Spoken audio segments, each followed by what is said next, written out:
আসলে ভাই, পৃথিবীতে কেউ সুখে নাই।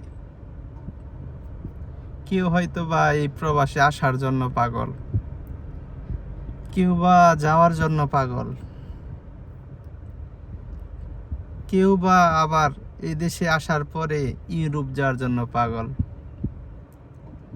আবার কেউ হয়তো বা ইউরোপ এক দেশে যাওয়ার পর অন্য দেশে পালিয়ে যাওয়ার জন্য ব্যাকুল। আসলে একজন আর কি প্রশ্ন করছিল আমাদের এক বড় ভাইকে, যে ভাই, আমি ইউরোপে একটি জব করি, প্রায় 3 লাখ 3.5 লাখ টাকা মাসে ইনকাম করি, কিন্তু আমার মনে না ভাই শান্তি নাই। তো শান্তি কোথায় গেলে পাবো? তো সে ভাইটি বলছিল যে আপনি আপনার দেশের বাড়িতে চলে যান, যেখানে আপনার মাতৃভূমি, মাটির দেখা পাবেন, সেখানে চাষবাস করেন, মাটির সাথে থাকেন, পরিবেশ সকল প্রকার ন্যাচারালভাবে থাকার চেষ্টা করেন, তাহলে আপনি শান্তি পাবেন। কারণ আমরা মানুষ, আদম জাতি, আমাদের চোখে যে পর্যন্ত মাটি না পড়বে সে পর্যন্ত আমরা শান্তি পাবো না, আমাদের শান্তি হবে না। এক সময় সৌদি ছিলাম, 25,000 30,000 টাকা কামাই করতাম।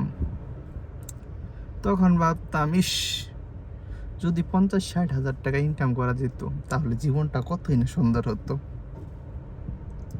সবাইকে নিয়ে ভালোভাবে থাকতে পারতাম, খেতে পারতাম। এখন কুয়েতে আছি, আলহামদুলিল্লাহ, আশা অনুরূপ ভালো কামাইতেছি, আলহামদুলিল্লাহ। কিন্তু মনের ভেতর চাপা একটা লোভ জাগে যে ইউরোপ যাব, আর সেখানে লাখ টাকা ইনকাম করব, উন্নত কান্ট্রিতে যাব, উন্নত কাজ করব। এইগুলা জ্বালা যন্ত্রণা আর সহ্য হয় না, এইগুলো মনে হয়। তাই আসলে প্রকৃতপক্ষে কেউ সুখে নাই, যার যার স্থানে সবাই কষ্টে আছে।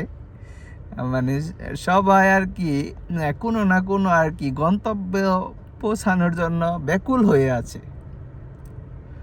তো আমাদের গন্তব্য কি আদৌ শেষ হয়? আমরা একদিন মাটি হয়ে আমাদের গন্তব্য শেষ হবে। ভালো থাকবেন সবাই।